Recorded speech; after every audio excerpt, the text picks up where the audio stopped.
Today's topic. Not yet, not yet. Oh, okay. Happy Wellness Wednesday, everybody. My name is Tanya Jarrett. I am a nutritional therapist, and today's topic is why you should wait to drink coffee first thing in the morning.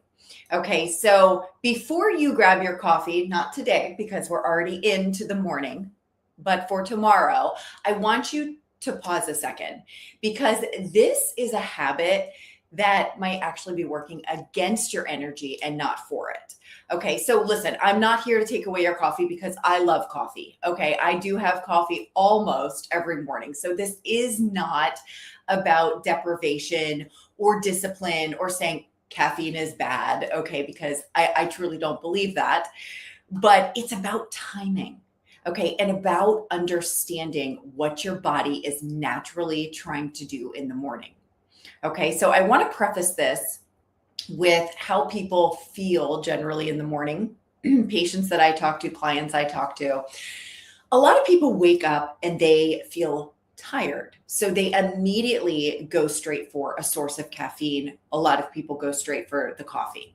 Okay, but what's important here is your body is actually in the middle of something incredibly important when you first open your eyes. So if we can understand that process, small changes make a huge difference in your energy, your focus, your mood, and even anxiety levels throughout the day. Okay. So I want to talk about something called the glymphatic system. That is G as in good. Okay, glymphatic. Don't let that intimidate you. Sounds a little bit complicated, but it's pretty simple. Okay, so the glymphatic system is basically, it's your brain's cleaning system. Okay, everybody knows the lymphatic system. Okay, this is the system that we have that helps clear out waste and toxins from tissues throughout the body. The glymphatic system is similar, but it's specifically for the brain and the nervous system. Okay, and here's the really fascinating part, is this primarily works while you sleep. Okay, so when you're sleeping at night, your brain, it's not just shutting off. Okay, it's incredibly active behind the scenes. So your brain cells will slightly shrink during a deep sleep, and that allows fluid to move through the brain more efficiently, washing out inflammation, toxins, waste products, metabolic debris, okay, all of this stuff that builds up throughout the day. So I always tell my clients to think of your brain, like to think of the glymphatic system like almost like a dishwasher cycle of the brain, because that's basically what it is.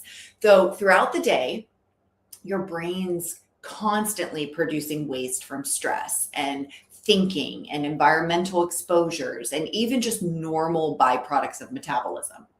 Okay, but at nighttime, this is where your body finally gets the opportunity to rest and to clean house. Okay, this is one big reason why sleep deprivation really affects people so dramatically. Okay, it's not just about being tired. Your brain actually loses some of the ability to clear waste efficiently. Okay, that's not what we want. Okay, and this is where your mornings become incredibly important. Okay, so when you first wake up, your body is transitioning from that overnight repair and detox state into like this wakefulness and state of activity. Okay, our nervous system is shifting gears, hormones are shifting, circulation, all these incredible changes are happening in the background. Cortisol naturally starts to rise. Okay, your body's basically saying, all right, girlfriend, it's time to wake up and get moving. Okay, so let's talk about cortisol for a second, because cortisol gets a terrible reputation, and there's a bad side to cortisol, right? But you know, cortisol is not innately bad. We need it. Okay, cortisol helps regulate blood sugar. It creates energy, alertness.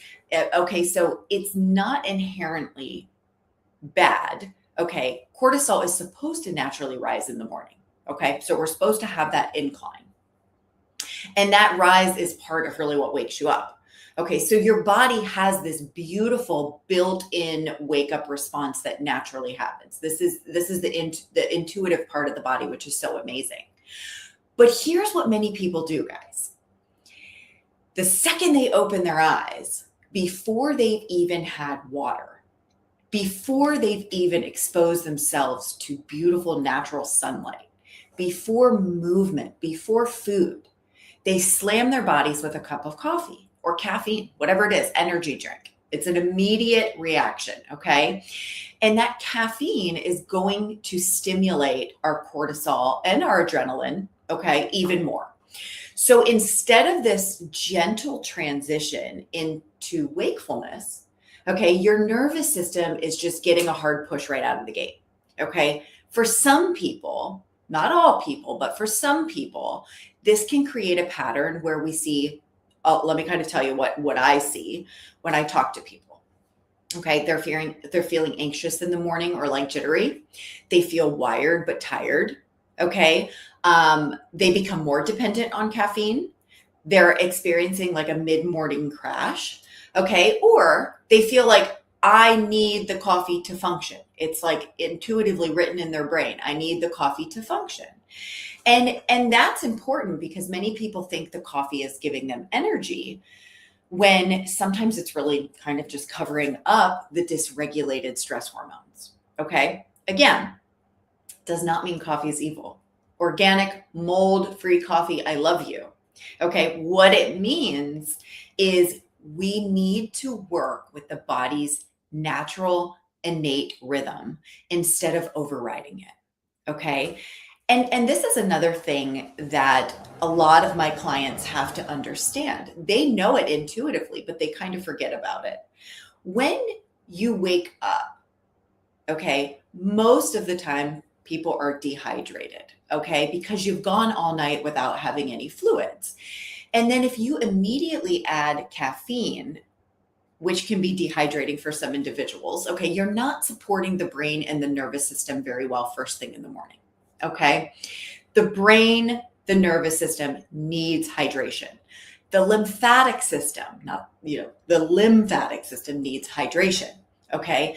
The glymphatic system, okay, up here relies on fluid and movement. So you don't want to be like most people and already wake up behind.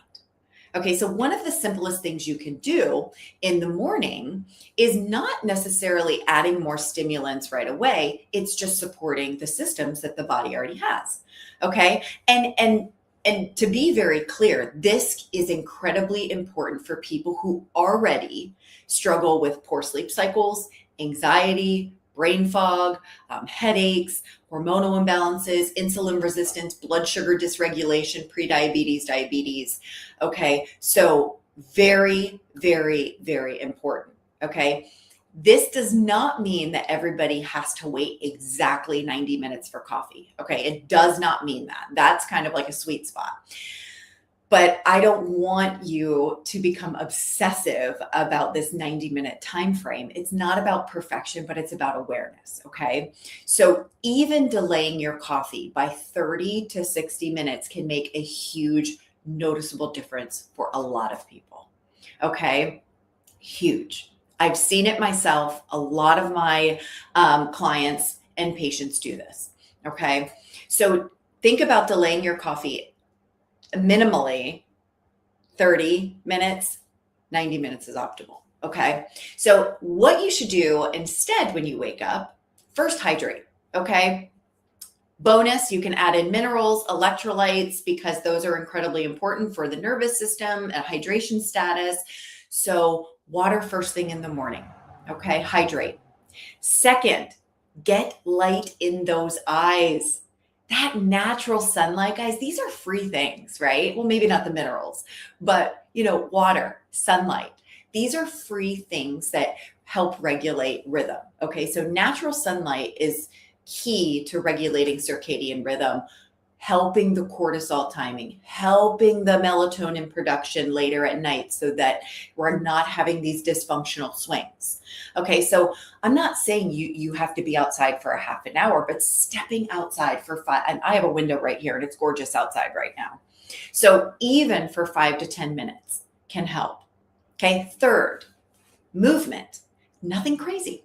You don't need that boot camp workout at 6 a.m. Okay. That's not what I'm saying, but stretching, walking, simply moving your body and helping circulation, lymphatic flow, energy production. Okay. All of these things, movement does all of that. Okay. And fourth, try getting in some protein either before or with your coffee. Okay. This is a huge one for people who feel shaky or anxious or have like those crashes later in the day. So if you're getting protein in before or even with your coffee, this is going to be good, because when we have coffee on an empty stomach, it can really stimulate the nervous system. And I know that as somebody who, you know, has had cortisol dysfunction in the past. Okay. That's how my journey started. So we don't want to stimulate the nervous system and affect blood sugar negatively. Okay, so adding protein is going to give the body a lot more stability. Okay, now I know you may be like sitting there thinking, hey, Tanya, well, listen, coffee is my personality before 8 a.m. Trust me, I get it. Like I said, I love my coffee too, but I challenge you to experiment for 1 week. Not forever, okay? Just 1 week. Try letting your body wake up naturally first. Hydrate, get some sunlight, move a little, and then have your coffee.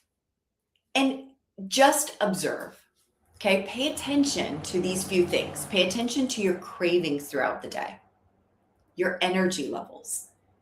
Focus, okay?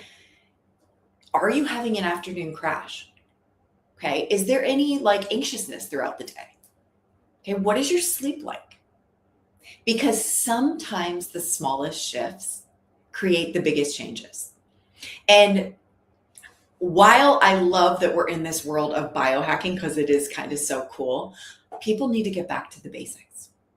And these are the things that I see are missing. We cannot get to a level of optimal wellness if we do not have foundations. Okay. So if you feel like you truly need caffeine just to survive the day, that's not a character flaw. All right. It's not, it's information. And your body's asking for deeper support, whether that's sleep, regulating the nervous system, blood sugar stability. I think about nutrient status, or is there something else going on underneath the surface? Your body is wonderful. It's made brilliantly, and it's always communicating. So we just have to start listening to it a little bit differently. So thank you guys for joining me on this Wellness Wednesday. I will see you next month.